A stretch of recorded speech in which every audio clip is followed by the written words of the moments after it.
Довольно часто слышу такую тему в интернете, которая заключается в вопросе о смысле жизни. Вот этим людям, да, которые задаются таким вопросом, мне хочется им самим задать вопрос. Вы пытаетесь найти уже существующий смысл или придать своей жизни осмысленность? Если смысл есть, то он уже неотделим от той окружающей этого человека действительности, которую сам же человек и реализует через свое отношение к ней и свою деятельность.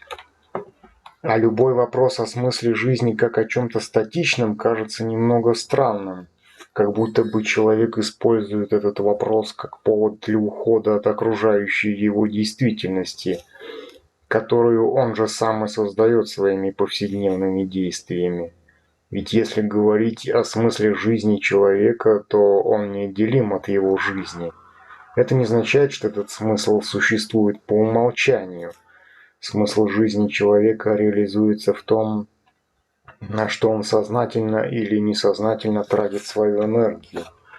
Уместнее было бы говорить не о некоем статичном смысле жизни, а об уровне смысла жизни. Если человек ходит каждый день на работу, тратя на это большую часть своего времени, то исходя из такого временного приоритета,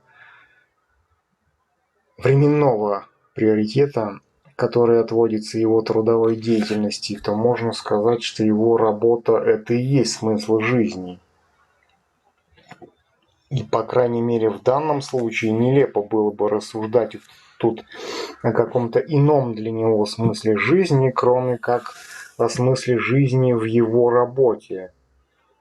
Так как человек в данном случае вкладывает большую часть своей жизненной энергии и времени своей жизни именно в эту рабочую деятельность. Следовательно, то и является для него смыслом жизни на текущий момент. Смысл жизни не может быть выражен просто некой мыслью.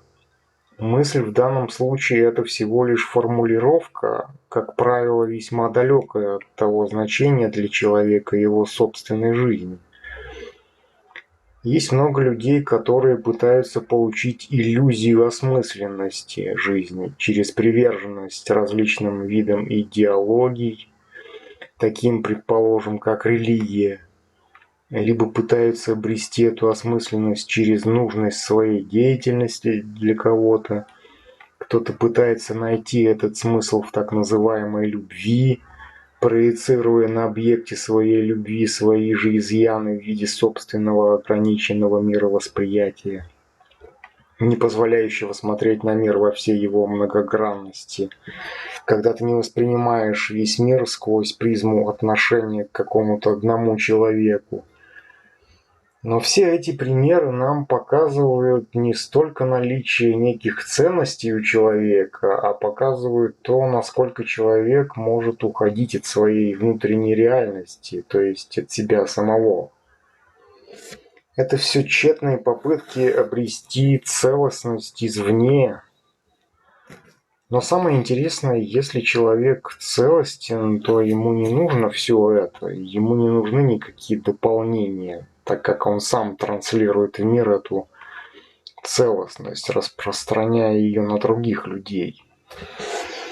Некоторые люди приводят в качестве смысла своей жизни своих детей, но в данном случае дети являются объектом для родителей, наделяющих своих детей функцией носителя смысла их собственной жизни, позволяющей им заполнять свою собственную внутреннюю пустоту. При этом забывая, что ребенок это уже не есть как бы часть, да, родителя, а отдельная личность. Вопрос о смысле жизни имеет смысл только тогда, когда используется в контексте того значения, которое имеет для человека его собственная жизнь в текущем моменте времени, а не рассуждение об этом как о чем-то абстрактном, существующем за пределами его собственной человеческой деятельности. Принцип всех перечисленных мной стереотипов заключается в том, что они формируются у человека посредством влияния на него социокультурной среды. Для примера можно взять секс и культ сексуальности, навязываемых отовсюду. В данном случае реализуется манипуляция человеком через его инстинкты. Хотя с точки зрения природы секс необходим для размножения, но уж никак не для удовольствия. Человек интерпретирует это действо как получение удовольствия, ведь иначе бы у него не было никакого желания осуществлять этот половой акт.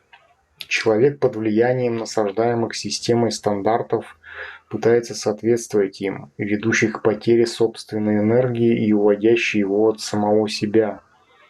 Предположим, всякое материальное барахло или социальные статусы, к которым человек стремится. Это как средство в гонке за престиж, где никогда не будешь победителем, так как это все внешние атрибуты, выполняющие роль маски для человека, за которой он прячет свою истинную суть.